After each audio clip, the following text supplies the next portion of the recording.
Hello and welcome. In this deep dive, we're looking at freezing rain, which is one of the most dangerous forms of winter weather, and it forms through a very specific process in the atmosphere. It begins high up in the cloud, where precipitation starts as snow. As those snowflakes fall, they pass into a layer of warmer air above the surface. In this warmer layer, the snow completely melts and turns into rain. Below that warm layer, the rain then falls into a shallow layer of cold air near the ground. In this lower layer, temperatures are below freezing, but the cold air is not deep enough to refreeze the rain into sleet. Instead, the raindrops become supercooled. This means they stay liquid even though their temperature is below 0 degrees Celsius. When these supercooled drops reach the surface, they freeze instantly on contact. This creates a smooth, clear layer of ice on roads, pavements, trees, and power lines.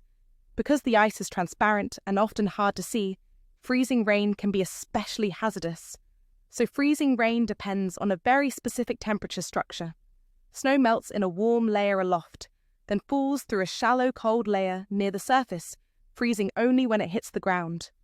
That is why freezing rain can occur even when air temperatures at the surface are below freezing, and why it can be far more dangerous than snowfall.